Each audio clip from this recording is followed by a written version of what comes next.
मुंहिंजा मेहरबान सिंधवासी सजणो अज़ीज़ो मेहरबानो अस्सलाम वालेकुम। दोस्तो, अवाइल खां वठी मुखालिफ़त ऐं मुनाफ़िक़त कहिड़ी सूरत में जनम वरितो, कॾहिं गौर कयो आहे? अॼु तव्हांखे आउं अवाइल खां ई ॿुधाईंदुसि त इन मुखालिफ़त ऐं मुनाफ़िक़त कीअं जनम वरितो ऐं इहो सिलसिलो अॼु ताईं बि कीअं क़ाइमु आहिनि। महिरबान भाइरो दोस्तो, हाबिल ऐं काबिल बि सॻा भाउ हुआ। हिकु भाउ जी दिलि में ॿिए भाउ जे लाइ मुखालिफ़त पैदा थी वई ऐं उनखे क़त्ल करण जो इरादो कयईं।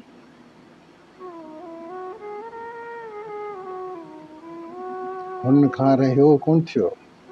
हुनखे सिधो सों चयईं त तोखे आउं कोन छॾींदुसि, आउं क़त्ल करे छॾींदुसि।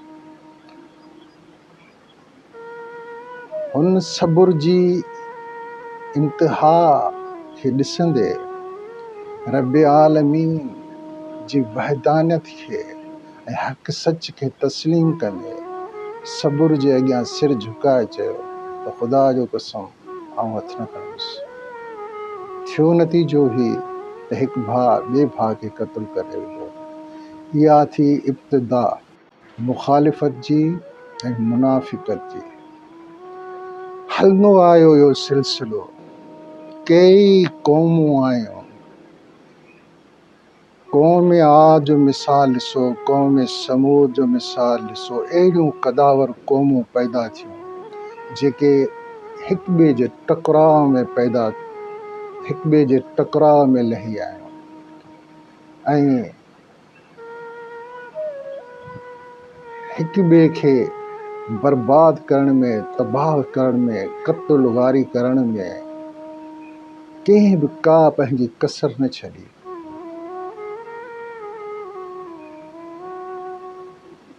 सोचण जो मक़ाम ही आहे त ही सिलसिलो छो थियो ऐं छो थींदो अचे। हज़रत आदम अलैहिस्सलाम खे जॾहिं रब आलमीन पैदा करे फ़रिश्तनि खे हुकुम कयो त हिन खे सजदो कयो त उन्हनि सजदो कयो, लेकिन इब्लीस इनकार कयो।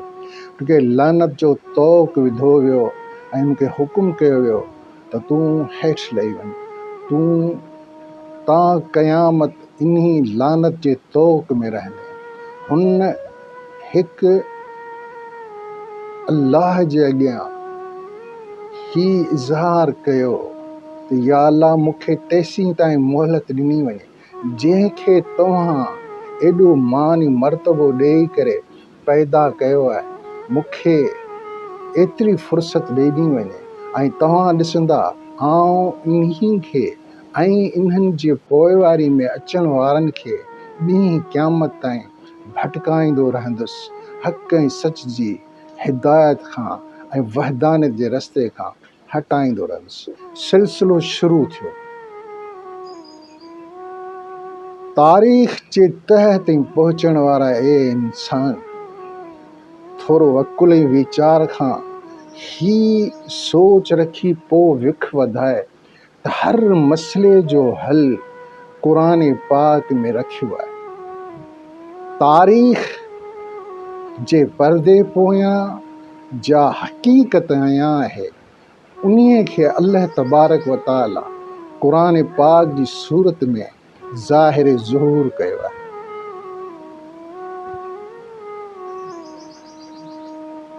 अहमकनि जी दुनिया में रहण वारा काफ़ी अहिड़ा इंसान जेके हक़ ऐं सच जी हिदायत जी राह खे छॾे करे क़ुरान पाक जे पढ़ण खे, सम्झण खे, वीचारण खे, उन ते अमल करण जे बजाए पंहिंजी फितरत ऐं आदत खे अयां करण लाइ अॻियां निर्वार नज़र ईंदा आहिनि।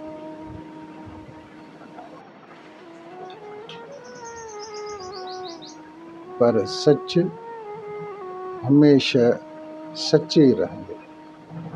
क़ुरान पाक में छा इरशाद आहे, ये ॿुधो। और ए बंदे, जिस चीज का तुझे इल्म नहीं उसके पीछे न पड़, कि कान और आंख और दिल इन सब आज़ा के बारे में जरूर बास पुरस होगी। और जमीन पर अकड़ कर और तन कर मत चल, कि तू जमीन को फाड़ तो नहीं डालेगा और न लंबा होकर पहाड़ों की चोटी तक पहुंच जाएगा। इन सब आदतों की बुराई तेरे परवरदिगार के नजदीक बहुत नापसंद है। तव्हां गौर सां ॿुधो, हाणे वीचार कयो त रब आलमीन जो फरमान आहे, जेको हुकुम आहे, जेका हिदायत जी ॻाल्हि आहे, जेका हक़ ऐं सच जी ॻाल्हि आहे, कसम आहे उन ज़ात पाक जो, उहा थी रहंदी। केरु केतिरो बि कूड़ जे कुल्हे ते कोड करे डोड़े, पर उन्ही खे आख़िर क़ब्र जे तरफ़ वञिणो पवंदो ऐं मौत जो ज़ाइक़ो चखणो पवंदो ऐं अॻियां हली महशर वारे ॾींहुं हिसाब ऐं किताब ॾियणो पवंदो। जेके यतीमनि जा, मिसकीननि जा, मज़लूमनि जा हक़ मारे करे हिते पंहिंजो पाण खे वॾा इल्म वारा बि सॾाइनि था, अकुल वारा बि सॾाइनि था, वॾा दाना बि सम्झनि था। कॾहिं इहो सोचियो आहे त कहिड़े रस्ते तरफ़ वञी रहिया आहिनि? किथे किथे ईअं थींदो आयो आहे जो उन जो सिलसिलो पीढ़ी ब पीढ़ी इहो थींदो आयो आहे त हमेशह पंहिंजी होॾ खे, पंहिंजे हसद खे, पंहिंजे कीने खे क़ाइमु रखण जे लाइ मिसकीननि मज़लूमनि जे सीने ते लत रखी करे उन्हनि जा हक़ फॿाइण में, उन्हनि जा हक़ खाइण में पेश पेश रहिया। छा अहिड़ी सूरत में क़ब्र आजी थी सघे थी? छा अहिड़ी सूरत में उन ते जन्नत वाजिब थी सघे थी? नामुमकिन आहे। आउं 2 मिंट जी वीडियो में या 3 मिंट जी वीडियो में ही तफ़सीली ॻाल्हि तव्हांजे दिलि दिमाग़ ताईं पहुचाए नथो सघां, पर 4 चंद लफ़्ज़, 4 चंद ॿोल जेके ॿुधायां थो, ख़ुदा ज़हन ते ज़रूरु रखिजो। ॻाल्हि कयुमि पिए त मुख़ालिफ़त ऐं मुनाफ़िक़त कीअं ऐं कॾहिं खां जनम वरितो। हाबील ऐं काबील खां ई सिलसिलो शुरू थियो हुज़ूर पाक मुहम्मद मुस्तफ़ा सल्लल्लाहु अलैहि वसल्लम ते। सन 2 हिजरी में जंगे बदर में हिक तरफ़ अबू जहल पंहिंजो वॾो लश्कर वठी करे वॾे होड ऐं कोड सां लथो।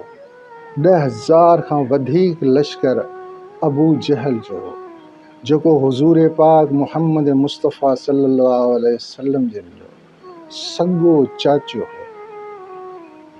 ॿिए तरफ़ सिर्फ़ ऐं सिर्फ़ 313 असहाबी सबुरा, जिन हुज़ूर पाक मुहम्मद मुस्तफ़ा सल्लल्लाहु अलैहि वसल्लम जे हुकुम ते लबैक जे जंग बदर जे मैदान में लही पिया। क़ुरान करीम में वाज़े आहे ऐं तारीख़ में ही बि वाज़े आहे, हदीस में ही बि वाज़े आहे। तव्हां ॾिठो त फ़तह बि ईमान रखण वारनि खे ऐं मुस्लमाननि खे थी। अल्लाह तबारक व तआला हुज़ूर पाक मुहम्मद मुस्तफ़ा सल्लल्लाहु अलैहि वसल्लम खे फ़तह बि नसीब कई, जंहिंजो ज़िक्र क़ुरान पाक में। मुख़ालिफ़त करण वारो ऐं मुनाफ़िक़त पैदा करण वारो मरवान केरु हो? संदसि सॻो चाचो अबू जहल। हाणे ईंदासीं हिन ॻाल्हि ते त जेके इल्म खां, अकुल खां, वीचार खां हटिल करे आहिनि, सोच खां उन्हीअ सोच खां परे पियल आहिनि जिन जे ज़हन में सिर्फ़ दुनिया जी धन ऐं दौलत घर करे छॾियो आहे, उहे कहिड़े तरफ़ पिया वञनि? छा अकुल वारे रस्ते वञी रहिया आहिनि? छा इल्म वारे रस्ते वञी रहिया आहिनि? छा मिटी माइटी खे जोड़ण वारे रस्ते वञी रहिया आहिनि, या मिटी ऐं माइटी खे जोड़ण बजाए टोड़ण वारे रस्ते वञी रहिया आहिनि? अव्हां जी नज़र में कीअं थो लॻे? थोरो सोचो। हर हिक जो हित रहण हिकु वक़्त जे लाइ। खुदारा अञा बि वक़्तु आहे। ए ईमान वारो, अल्लाह ते यकीन रखण वारो, क़ुरान खे तस्लीम करण वारो, हक़ ऐं सच खे सम्झण ऐं सोचण वारो, क़ुरान ते हलो, अल्लाह जे हुकुम ते हलो। चार चंद लफ़्ज़ ॿुधायां थो त हिन कन मां ॿुधी हिन मां न कर। अल्लाह न करे मुंहिंजी कंहिंसां का ज़ाती जंग न आहे, न ई के मूं कंहिं जा ॿारा बनी जा फबाया आहिनि, न ई कॾहिं मूं कूड़ ॻाल्हायो आहे। मुंहिंजा उसूल रहिया आहिनि। हक़ सच खां आऊं कॾहिं बि हटी करे मूं पंहिंजी ज़िंदगी बसर न कई आहे। लेकिन जेको सरासर कोताहीअ में हुजे, जेको सरासर बर्बादीअ जी तरफ़ वञी रहियो हुजे, अगरि मुंहिंजो पंहिंजो हूंदो अहिड़ी सरकशी में नज़र ईंदो आहे त ॾुख त ज़रूरु थींदो आहे। त खुदारा हिन खे हिदायत नसीब कयो। ए रब आलमीन, हिन जे पोरनि खे सबुर जमील अता फरमाए। हिननि खे सम्झाणी जी सूरत में उहा समझ ऐं फ़िक्र अता कर। ही शैतान जे चए में अची, बहकाव में अची, ही पंहिंजो पाण खे न सिर्फ़ु बर्बाद करे रहिया आहिनि, पर पंहिंजे ओड़े पाड़े खे बि उन बर्बादी जी लपेट में लाहे रहिया आहिनि। त जेकी अहिड़ी सोच रखनि था, अहिड़ो अंदाज़ रखनि था, अहिड़ो लापरवाही जो इक़दाम रखनि था, उन्हनि खे सोचणो थो पवंदो। चार चंद लफ़्ज़ ऐं चवंदुसि, कन खोले ज़रूरु ॿुधजो। तोखे दीद नाहे, न दीद खे दीद सम्झी, न मस्जिद खे मस्जिद, न ईद खे ईद सम्झी। तोखे दीद नाहे, न दीद खे दीद सम्झी, न मस्जिद खे मस्जिद, न ईद खे ईद सम्झी। न कंहिंजी ख़ुशी में ख़ुशि, न ई कंहिं सां नातो, न कंहिंजी ख़ुशी में ख़ुशि, न ई कंहिं सां नातो। तुंहिंजो पीर पैसो, न सईद खे सईद सम्झी, न मस्जिद खे मस्जिद, न ईद खे ईद सम्झी। तोखे दीद नाहे, न दीद खे दीद सम्झी। रज़ा जो थी राणो, रही बस दुनिया में। रज़ा जो थी राणो, रही बस दुनिया में। न कंहिं में उमीद, न उमीद खे उमीद सम्झी, न मस्जिद खे मस्जिद, न ईद खे ईद सम्झी। तोखे दीद नाहे, न दीद खे दीद सम्झी। अथई कंहिं सां निस्बत, कहिड़ो पीर मुर्शिद। अथई कंहिं सां निस्बत, कहिड़ो पीर मुर्शिद। ॾींहें मान मूरत, न बैद खे बैद सम्झी, न मस्जिद खे मस्जिद, न ईद खे ईद सम्झी। तोखे दीद नाहे, न दीद खे दीद सम्झी। चवण सच थियो वाजिब, सुखुन वर ही साग़िर। चवण सच थियो वाजिब, सुखुनवर ही सागिर थी केड़ी नवीद तोले न नवीद खे नवीद समझी न मस्जिद खे मस्जिद न ईद खे ईद समझी तोखे दीद नाहे न दीद खे दीद समझी तोखे दीद नाहे न दीद खे दीद समझी।